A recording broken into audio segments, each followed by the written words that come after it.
Primeiro, acontece como conhecimento, como aconteceu com tudo, que a fé está customizada. Significa que cada pessoa adapta a si.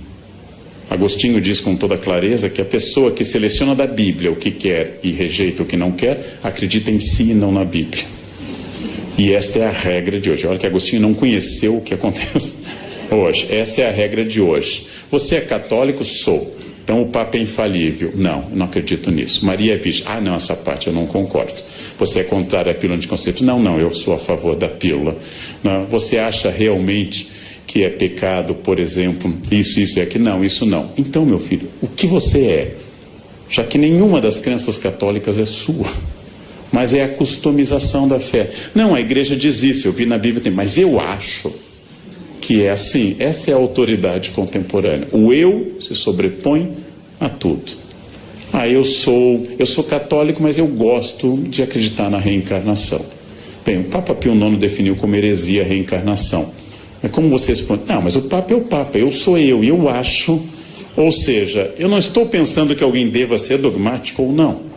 Não estou pensando se alguém deva acreditar ou não, ser fiel à linha da sua igreja, adventista, presbiteriana, luterana, católica ou da comunidade judaica. Eu estou pensando como eu customizo a fé, como eu adapto ao meu interesse. O Deus do século XXI é, de todos os períodos da história, o Deus mais pessoal e subjetivo. É o meu Deus, não é o nosso. Ele é o menos autoritário e o menos exigente. Ninguém acredita que será condenado, isso é uma característica brasileira. A Veja fez uma longa pesquisa. Ninguém acredita que vá para o inferno. Na Idade Média as pessoas tinham quase certeza que seriam condenadas. Hoje ninguém mais vai para o inferno. E a pesquisa da Veja incluiu presídios e políticos. Ninguém vai para o inferno. Quando eu era criança, na aula de catequese, o padre Alexandre, em São Leopoldo, falava da visão das crianças de Fátima que caíam no inferno como folhas de outono. E a gente se assustava, eu pelo menos me assustava. O inferno está fechando as portas por falta de candidatos. Todos se acham dignos do paraíso. Essa é uma característica contemporânea. A fé se customizou e Deus me entende. Deus me entende. Bandidos, gente, fazem o sinal da cruz antes de assaltar. Isto é uma característica específica nossa. Temos um certo panteísmo, ou seja, é um Deus diluído em todos os lugares, um animismo panteísta, e a subjetividade, é o meu Deus. Eu rezo do meu jeito, do jeito que eu gosto, nas ocasiões que eu acho importantes. Eu irritei uma vez uma colega de avião, que eu pego muito, porque pela primeira vez na vida, o ano passado, 2 anos já, foi em agosto, o avião arremeteu em Congonhas. Eu nunca tinha passado por isso. Ele tenta pousar, não consegue. E vai de novo. E você testa a força do esfíncter anal. Não, você testa a sua consciência intestinal num grau alto. E ele vai fazendo aquele esforço sobre aquela área que a TAM tentou fazer o mesmo e não conseguiu. Você sobrevoa aquela área. Então é aquele momento, eu, fiel a uma certa ideia ainda de ser gaúcho, fingi tranquilidade. Lendo o meu livro. A senhora do meu lado fazia sinais da cruz ferozes, né? De tudo que é tipo ortodoxo, com 3 dedos, meio satanistas de baixo para cima, fazia todos os sinais da cruz possíveis. E aí o avião estabiliza, você solta, verifica se está tudo bem, e ela me perguntou, o senhor não reza? Eu disse, olha, a senhora já rezou, a área mínima de proteção me inclui, né? Eu estou do lado dela. Deus não vai matá-lo, não? A ideia, ela me olhou com olhares terríveis. Eu gosto de dizer essas coisas, né? Num avião ano passado, uma senhora deu aquela tremida e disse, minha Nossa Senhora Aparecida. Eu disse, olha, padroeiro da aviação é Nossa Senhora de Loreto. Não reze para a entidade errada, né? Você vai pedir Nossa Senhora Aparecida, não é o departamento dela, ela rejeita, o avião cai. Nossa Senhora de Loreto. Guardem a palavra. Nossa Senhora de Loreto. Bem, o panteísmo e a subjetividade vêm junto com infantilização. Esse tipo de mensagem de um Deus infantilizado, entre o cafona e a infância, entre o kitsch e a teologia, é hoje dominante. A ideia de Deus é um Deus infantilizado, não é à toa que a expressão Papai do Céu está em alta. Nada de Deus de sofrimento, nada do Deus da Sexta-feira Santa. A procissão do Senhor morto não é mais, a dor, a paixão segundo São Mateus, do luterano Bach, é vista pela beleza artística, não mais pelo conteúdo. É o Deus infantilizado, é o Deus meio cafona que vem sempre ao meu encontro de braços abertos. O Cristo juiz, o Cristo de Mateus 25, o Cristo condenador, o Cristo do fim do mundo está em crise. O Cristo salvador, a soteriologia, a salvação divina está em ascensão. As imagens dizem sempre: este carro pertence a Jesus, creio em Deus, até o Porta dos Fundos tem um vídeo ótimo que Jesus vem reclamar o carro. Já que você disse que esse carro é de Jesus, Jesus vem levá-lo embora. A adaptação da mensagem religiosa à mensagem de propaganda é outra característica notável deste mundo. A ideia de que eu devo manifestar publicamente, muito mais importante que eu manifeste na camiseta, no carro e no adesivo, do que eu viva qualquer preceito evangélico. Ou seja, aquele motorista que está escrito, esse carro pertence a Jesus, ou tem o peixe, sim, um dos símbolos mais antigos do cristianismo, e hoje de pertencimento a uma igreja específica, também fura o sinal vermelho. E vai. Ou seja, esse carro pertence a Jesus, mas o motorista continua demoníaco, absolutamente demoníaco. A base disso é que a religião hoje tem que ter uma mensagem clara e pessoal. Faz sucesso o padre, o pastor, o pregador, o rabino, inclusive, que fale de cura e prosperidade. E não traga às pessoas a dimensão trágica da existência. A relação é individual, não rezo mais pelo país. Eu rezo sempre por mim e pela minha família. E, finalmente, ela é sempre positiva. Padre, pastor, rabino, mulá islâmico, que fale muito em compromissos, em obrigações e outras questões, perde público. Eu tenho que ser positivo. Essa é uma imagem de um pintor famoso e que faz esse Jesus pop. É uma imagem clássica do coração de Jesus. É um Jesus do século XVIII para o XIX, essa imagem, mas foi aqui adaptada a uma linguagem pop. Jesus com um coraçãozinho na cara. Não é ruim nem bom, o historiador não faz isso. Isto é apenas uma infantilização customizada da imagem de Jesus. Não é menos fiel, já que não temos nenhuma imagem de Jesus. Não é menos fiel à imagem original, mas é uma customização de um Buddy Christ, de um Cristo legal, que me entende sempre, que está sempre ao meu lado, que não estabelece obrigações. Nós temos hoje, como em tudo, inclusive na lei, uma religião dos meus direitos e nunca dos meus deveres. Isso vale para a Constituição brasileira, isso vale para a religião também. Ser cristão significa que Jesus me protege, óbvio. Mas também significa que há um conjunto de obrigações baseadas nesse compromisso. Isso está embaixo. Jesus amigo, Jesus protetor, Jesus Buddy Christ, Jesus legal, é hoje uma marca. Jesus é o meu melhor amigo. Jesus simpático, Jesus handsome, bonitão, estendendo a mão, é o meu melhor amigo. O Jesus da cruz está embaixo. No Congresso Brasileiro existe um crucifixo. Me entrevistaram uma vez, perguntaram o que eu acho. Eu disse: olha, só tem um problema, não sei como não deu processo, mas eu disse: Jesus foi crucificado entre 2 ladrões. E no Congresso tem 513 deputados. É demais. Eu acho que nem Jesus merece essa carga, né? 2 ladrões ainda conseguiu converter um. 513 deputados, gente. Eu pediria a retirada do crucifixo por motivos religiosos e não de Estado laico. Pediria por respeito a Jesus. Respeito a Jesus. Outro traço da crença atual é que ela tem que ser o mais catártica, ou seja, a palavra catarse, a palavra aristotélica, o mais cheio de energia, missa animada, seja ela carismática, seja ela um culto neopentecostal. Mesmo naquele protestantismo que é o limite entre o protestante histórico e o pentecostal, que é o batista, há um bom culto, é aquele culto animado. Erguei as mãos, dai glória a Deus, canta, anima.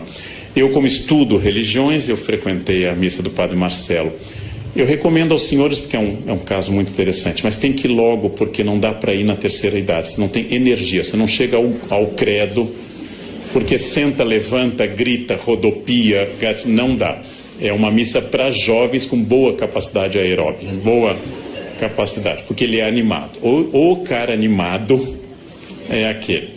Então, a ideia de um rito catártico, que as pessoas vão na marcha com Jesus, que vão numa missa carismática ou vão num culto neopentecostal, é outra característica dessa crença. Ao lado de um fenômeno urbano típico da década de 70 em diante, que é o New Age. Teorias orientais, Yin, Yang, da teosofia, do taoísmo, que atinge a teosofia, ecologismo, Deus está nas árvores, nas cachoeiras, animismo, Deus está diluído na natureza, e assim por diante. Essas religiões da nova era entendem o sagrado como geral, que você deve sentir a grande metáfora que é a energia, palavra que me irrita em particular. Quando as pessoas, você sente nesse hotel essa energia? Claro que sinto, 5 estrelas, a cama é ótima, eu sinto uma energia fabulosa, né? Quando tem aquela toalhinha de esfoliação suave, que você passa no rosto e é uma lixa, eu sinto uma energia ruim. As pessoas fazem isso, meditam sem meditar, tiram poses porque é New Age. A influência da astrologia, do I Ching, da angelologia clássica, ou seja, da parte da teologia que estuda os anjos, do tarô, de símbolos de boa proteção, de incorporação de elementos de outras religiões, por exemplo.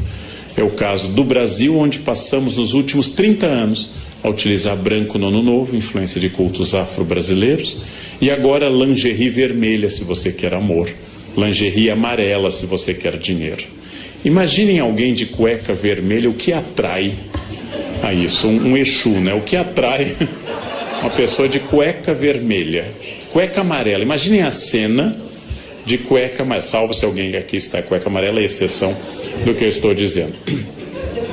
A crença de que tudo isso faz parte de um processo geral, já que não é uma ordem nem cristã, nem especificamente católica, se vestir de branco no Ano Novo. É um conceito do sagrado, um conceito geral do sagrado que incorpora elementos de Kabbalah, incorpora elementos da tradição judaica da interpretação dos números, elementos de angelologia e assim por diante. Este conceito de sagrado tem uma metáfora que une tudo, a energia. Energia é uma metáfora que agora vem acompanhada de uma outra tipicamente contemporânea e que me irrita um pouco, que é física quântica. Quando as pessoas não têm a menor ideia de um fenômeno, elas dizem que é física quântica. Elas também não têm a menor ideia do que seja física quântica. Aliás, elas não têm do que é física newtoniana, que é mais fácil, quanto mais é quântica. Eu também não sei o que é física quântica. Fiz um curso na Casa do Saber de 4 aulas, mas continuo não sabendo. Porém, eu não uso essa metáfora. Quando não tem explicação, é física quântica. Bem, outra questão, a sincronicidade. Tudo ocorre em benefício, em meu benefício, que é um dos pensamentos mais antigos e tradicionais do mundo. Perdi o avião, foi melhor. Foi melhor assim. Tentei viajar, não consegui. Deus tem Parkinson, escreve certo por linhas tortas. Eu vou entender no final. No fundo, é um barateamento de uma das mensagens mais bonitas da Bíblia, que é o livro de Jó. Por que sofrem os bons? Deus diz isso a Jó, né? Você pescou o Leviatã, você sabe o que eu quero, né? Quando Deus recrimina Jó. E só que essa teologia de Jó, que é os capítulos 1, 2 e o final são os mais antigos do Antigo Testamento, essa teologia de Jó vira uma espécie de universo que conspira a meu favor. Minha empregada me diz que leite com manga dá certo, dá morte. Então eu quis demonstrar a ela que isso é uma lenda e comi manga com leite. Não morri. Ela disse, não, mas o senhor é neto de alemão, não funciona. Então já tem uma variante. Só mata brasileiro luso, clássico, né? Aí ela me disse, não fala, professor, que acontece. Eu disse, esse teto vai cair, viu? Não caiu, então não acontece. Não? E ela, não, mas não é assim, tem que dizer com convicção. Não tem jeito. Não tem jeito, é quântico isso. Finalmente, os elementos orientais como karma e dharma, tradicionais nas religiões do Oriente, e que aqui são ressignificados sem muita propriedade. Karma e dharma são usados numa noção bastante livre de que é o seu karma. É meu karma ter na minha frente no avião alguém perdido, que não consegue achar o seu lugar, que vai até o meio do avião e descobre que é o lugar 2A. Então vem voltando contra Piracema, tentando voltar ao lugar 2A. É meu karma. É meu karma. Eu tenho que, em outra vida eu prejudiquei fila de avião. Então nessa eu vim com essa missão. E acima de tudo, uma ideia até um pouco perversa, que doença é fruto do pessimismo e da amargura. Pessoas azedas têm câncer. Pessoas para baixo têm câncer. E aí eu lembro, Madre Paulina, padroeira no Brasil contra o câncer, era uma pessoa super para cima e morreu com câncer. Madre Teresa de Calcutá não era azeda e teve câncer, entre outros problemas. A ideia de que o otimismo cura tudo, você tem que ser para cima, você tem que ser animado, é uma ideia infantil. É uma ideia de crianças de fase pré-operatória. Se eu pensar, acontece. E o pensamento cria tudo. É um pouco idolátrico esse pensamento. É o clássico pecado de substituir o Criador pela criatura. Ou seja, a ideia que as partes práticas das religiões, como o islamismo, que eu estou dando um curso neste momento na Unicamp, diz com grande clareza, especialmente o islamismo sufi: confie em Allah e amarre seus camelos com firmeza.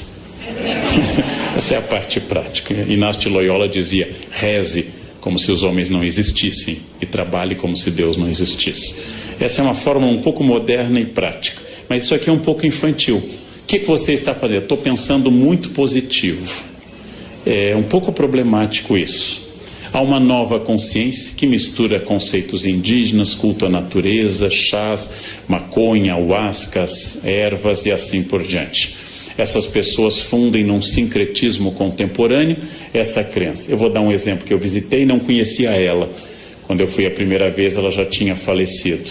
Mas a tia Neiva é uma ex-caminhoneira que fundou perto de Brasília o Vale do Novo Amanhecer, onde as pessoas se vestem com roupas egípcias, incas, católicas.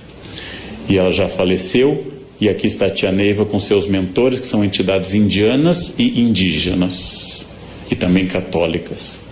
E aqui estão as pessoas que eu fotografei no Vale do Novo Amanhecer, vestidas com roupas ora ciganas, ora que elas atribuem que seja da época de Jesus e assim por diante. Essa comunidade é gigantesca. Então muita gente vai para lá e segue. Essa é uma customização fabulosa que vem acompanhada nas cidades de um outro fenômeno, a teologia da prosperidade. Substituindo talvez a teologia da libertação, que pregava uma análise sociológica de base provavelmente de materialismo dialético, surge uma ideia de que Deus, ao abençoar, traz a prosperidade pessoal. São os cultos que eu frequento bastante para fazer anotações, em que se diz, por exemplo, se eu conheci Jesus e eu saí do Serasa. Eu estava longe de Jesus e eu estava com a conta no vermelho. Agora eu conheci Jesus, eu comprei um Corolla, já temos uma casa em Tramandaí e nós vamos em breve fazer uma viagem até Bariloche, a gente vai ver neve. Essa ideia de que Jesus acompanha a prosperidade econômica, contrária à tradição de que a pobreza nos aproxima de Deus e a riqueza nos afasta, essa teologia da prosperidade faz muito sucesso. Faz muito sucesso. Deus quer não apenas seu bem-estar espiritual, óbvio. Deus quer não apenas a sua saúde, mas Deus quer também a sua prosperidade material. E esta é uma novidade. Ela começa na década de 70 aproximadamente, com os textos do atual bispo Edir Macedo, e depois se espalha por vários cultos e atinge várias percepções cristãs em particular. Quando eu digo isso, em nenhum momento eu estou dizendo que isso é errado. Eu sou historiador. Bom, então eu estou pensando por que em determinado momento, ao invés de Deus estar ao lado dos pobres, Deus começa a valorizar a classe média em ascensão. Amando os pobres, mas mirando na classe média em ascensão. Todo discurso de fé contemporâneo inclui uma ideia clara, que é a ideia da exclusão da dor. A exclusão da dor. Eu acabei de fazer, faz um ano, um longo trabalho junto a um dos médiuns mais famosos do Brasil, que é João de Deus. E é uma das coisas mais fascinantes que eu fiz na minha vida. A cidade inteira se veste de branco. E vão lá com problemas e com doenças, e vem gente do exterior. E tem até um documentário, John of God. Não? E as pessoas fazem, e ele diz: mantenha a quimioterapia, mas confie na minha mediunidade. Bom, é fascinante isso. É fascinante, é uma expressão fascinante de um homem, é um fazendeiro, é um homem que tem fazendas, mas é quase analfabeto, é um homem tosco, mas com carisma extraordinário, e as pessoas realmente acreditam, e elas sentem a energia do local. A fé atual é muito midiática. Me refiro aqui à extraordinária missa ocorrida em Copacabana, com a primeira viagem do Papa Francisco à América Latina. Houve uma surpresa geral. A missa deveria ter sido num outro lugar. No mês mais chuvoso no Rio de Janeiro, escolheram um lugar que tinha pântano. Foi uma escolha, não é fácil fazer esse tipo de escolha, tem que pensar muito. É pegar um mês de chuva em Porto Alegre e fazer na Ilha da Pintada um campo para fazer uma missa. Conseguiram. Aí transferiram para Copacabana. A missa atraiu muita gente. Francisco começava a revelar seu extraordinário carisma e sua simpatia. E este milagre, que é um Papa argentino simpático, é um milagre absoluto. É a maior prova. São Malaquias diz que ele é o último Papa, né? São Malaquias profetiza todos os 168 Papas seguintes até o atual, Francisco, né? E os brasileiros vão para o juízo final com esse sorriso, né? A igreja sobreviveu a tudo, mas pegou um argentino, acabou, né? O fim do mundo acabou. Que bobagem. Mas essa fé midiática, esta fé de grandes eventos, Marcha com Jesus em São Paulo, grande evento evangélico, o Círio de Nazaré, o maior evento católico do Brasil em número de participantes, a Missa do Envio, que encerra essas jornadas mundiais de juventude, que devem tanto a João Paulo II, a Bento XVI e também agora a Francisco, eles são movimentos muito impactantes. Eu diria que, ao contrário do século XIX, quando Nietzsche anunciou que Deus estava morto, quando os liberais anunciaram a morte iminente de Deus, que os liberais estão mortos e Deus vai bem. Essa é uma velha piada universitária. Deus está morto, assinado Nietzsche. Embaixo, Nietzsche está morto, assinado Deus. Ou seja, uma velha piada. Se há 50 anos, que era um período muito mais conservador, como eu acabei de falar para a revista Isto É, há 50 anos havia poucas emissoras religiosas de rádio e de televisão. Hoje eu tenho que ter cuidado, porque praticamente só tem emissoras religiosas. Logo, em plena modernidade líquida, Deus aparece como uma boia, uma segurança, uma referência permanente. E o futuro da religião hoje é mais brilhante do que a gente poderia dizer na década de 60. Na década de 60, o cardeal Vicente Scherer tinha acabado de inaugurar um grande seminário em Viamão, esperando uma explosão de vocações, e as vocações despencaram. Muita gente achava que a igreja fecharia por falta de candidatos. Isso mudou. Ainda há carência de vocações, mas isso mudou. E as igrejas evangélicas se capilarizam com muita rapidez e também mudou este quadro. Há mais gente religiosa em 2015 do que havia em 1980. Há mais gente religiosa. Há um efeito enorme nas periferias do Brasil sobre a questão de drogas e de álcool, da presença religiosa. São pessoas que passaram a viver isso. Em prática, eu diria que, como todo mendigo até hoje pede uma esmola pelo amor de Deus e agradece que Deus lhe abençoe, que os discursos religiosos continuam tendo muito sentido semântico e prático na nossa sociedade. Como nós enfrentamos, como disse que Thomas, problemas estruturais sociais, como nós continuamos com problemas estruturais, sociais, culturais e econômicos, o discurso religioso continua muito significativo dentro deste vazio. Dentro deste vazio contemporâneo que tem uma imensa dificuldade em estabelecer referências. Nessa velocidade que eu fiz toda a primeira parte acelerada, as mensagens continuam com sentido. Dando um curso uma vez sobre tradução de hebraico na Unicamp, eu lembrei que, veja uma metáfora que perdeu totalmente sentido, que é belíssima, mas perdeu sentido. As metáforas agropastoris da Bíblia. O reino de Deus é semelhante ao grão de mostarda. Eu sou a videira, vós sois os ramos. O que significa para um ser humano urbano nascido no centro de Porto Alegre? Aquele que acha que uma galinha é uma Knorr viva, ou seja, que nunca teve contato com a natureza, que não tem ideia do que seja um grão de mostarda. Para ele, mostarda é um potinho que existe no supermercado. Eu poderia mudar, pegar o Salmo 23 ou 22 da Vulgata. O Senhor é meu pastor, nada me faltará. Dominus regit me, em latim, eu poderia mudar para o Senhor é meu provedor de banda larga, Ele nunca cairá. Isso faria as pessoas entenderem mais rapidamente. Mas um dos encantos da religião é o seu arcaísmo. É usar uma linguagem, e não é à toa que depois de relativamente reprimido, o latim volta à igreja. São autorizadas hoje dezenas de missas pelo Brasil, pelo rito tridentino, pela missa de São Pio V. Significa que os discursos e as práticas religiosos por causa do discurso, significa que hoje há mais fila para casamento numa igreja, como aqui, a São José, aqui, do que havia há 50 anos. Em 1968, as jovens queriam sair de casa e queriam levar uma vida hippie. Em 2015, elas têm o mesmo sonho da avó, um marido rico, bem-sucedido e casar de branco na igreja. Nós somos notavelmente mais conservadores do que há 50 anos. As pessoas fizeram a Revolução Francesa, mas querem morar em Versailles. Elas querem continuar morando em casa, com a liberdade da Revolução Francesa. O que acontece hoje, se você marcar numa igreja como Nossa Senhora do Brasil, em São Paulo, o seu casamento, que precisa de 3 anos de antecedência, se você perder o noivo, mantenha a data marcada. É mais fácil você vir a encontrar outro do que encontrar. Mantenha a data marcada, porque é fundamental se você quiser. O sonho hoje é coletivo. A avó, a mãe e a menina continuam sonhando com casamento de branco na igreja.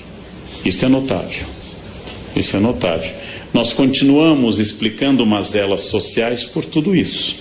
Mas, se para encerrar é óbvio que nós temos pertencimentos líquidos, que, por exemplo, instituições tradicionais como a maçonaria perderam muitos membros nos últimos anos, que pertencimento a clubes e sociedades hoje é muito mais fraco. Se é verdade que hoje está em ascensão um Deus pessoal e positivo, que o Deus da obrigação, o Deus terrível, o Deus de Mateus 25, como eu disse, não está na moda, e que as fronteiras se diluíram, eu também posso pensar, para encerrar, uma questão mais filosófica. Esse Deus atual apropriado pelas pessoas. Esse Deus que exige muito pouco de mim e confirma minha vida. Já que hoje nós confirmamos tudo. Eu devo comer esse quindim? Eu sempre tenho uma resposta. Pai, você já malhou tanto. Pai, você merece. Hoje é quarta. Tanto faz o dia, né? Hoje é quarta. Né? Amanhã você corre mais na esteira. Eu sempre tenho uma justificativa. E as pessoas colaboram. Elas nunca dizem isso, não como não. Elas dizem... Ai, como você merece. Né? Se você não comer, vai fazer mais mal ainda se você não comer. Né? Ou seja, nós estamos num universo em que tudo que sou eu é explicável. É explicável. E eu preciso fazer dessa forma. A fé atual é uma forma de prisão imanente. Ou seja, naquilo que a gente considera de material, imanência, aqui e agora, hic et nunc. Aquilo que eu considero de imanente, atual, individualista. É difícil saber, apesar da imensa importância da religião hoje, institucional e pessoal, nos dois campos. É difícil saber se a fé média das pessoas é uma forma sofisticada de ateísmo religioso. Ou seja, que elas se aproximam de Deus para não colocar o delas na reta, mais do que para se entregarem a um plano. A fé exigente dos evangelistas, a fé exigente dos grandes santos, tenho que pregar, ai de mim se não o faço. A fé que tira alguém do seu conforto em Lisboa e o leva para a Itália, Santo Antônio, a fé que faz alguém dar seus bens, Francisco, a fé que muda a vida de um homem dissoluto, como Inácio, ou como Agostinho, a fé que faz uma jovem bonita e rica, como Clara, abandonar tudo e entrar numa vida. Esta fé é uma fé de entrega a um plano maior. Esta fé atual é uma fé que me favorece em tudo. Se eu estou triste, Deus me consola. Se eu estou alegre, Deus me confirma. Se eu tropecei, Deus me ampara. E se eu tenho metas, Deus me leva a elas. Similar ao tratamento que muita gente dá ao seu cachorro. Ele está sempre ao meu lado. Fica feliz quando eu volto. Claro, você dá a ração. Ele associa a sua chegada à comida. A felicidade dele é total. É alguém que lhe ama profundamente. Vem aquele velho teste. Coloque sua mulher no porta-malas do carro e no outro um cachorro. Deixe 3 horas e abra e veja a reação. Aí você vai saber quem lhe ama de verdade. O cachorro que você colocou vai ficar super feliz que você abriu o porta-malas. As mulheres raramente interpretam isso como felicidade. O que significa isso? É mais uma vez essa contradição que eu trabalhei ao longo da minha fala. É possível que nós estejamos num dos momentos mais religiosos da história humana. Haja vista a grande quantidade de manifestações, associações, instituições, congressos, etc. É possível. E é possível que uma parte desta nova religiosidade tenha a ver com a emersão de um homem líquido, que dá muito pouca importância a algo que não lhe favoreça. E eu diria, não sendo religioso, que o maior desafio dos religiosos hoje é cristianizar os cristãos. Esse é o grande desafio. O desafio do século XV era cristianizar indígenas, no XIX eram os asiáticos, os africanos, idólatras, liberais, ateus. Hoje o desafio é cristianizar os cristãos e parar de dizer Senhor, Senhor, e começar a entender o desafio que significa uma opção de entrega. Então, este é o grande desafio. O campo é bom. Nós temos hoje um prestígio religioso maior do que nunca. A influência política das religiões em 2015 no Congresso é maior do que em 1950. Getúlio Vargas, ateu total, inaugurou o Cristo Redentor em 31. Abriu todos os congressos eucarísticos da era Vargas. Facilitou o Congresso Eucarístico de Porto Alegre, que já não era mais no governo dele. Ele já estava deposto. Ou seja, porque ele sabia, como Napoleão, que perguntado pelo Papa Pio VII, você pode governar sem Deus? Napoleão diz, sem Deus eu posso, sem os bispos não. Então, esse é o aspecto prático de um homem prático, como Napoleão ou como Getúlio, ateus como Potes. Agora, esta é a questão e o grande desafio contemporâneo. Esta é a grande questão. Quer dizer, como enfrentar um ambiente que formalmente é religioso e na prática é completamente egoísta, voltado para si e totalmente alheio a quaisquer desafios religiosos possíveis. Né?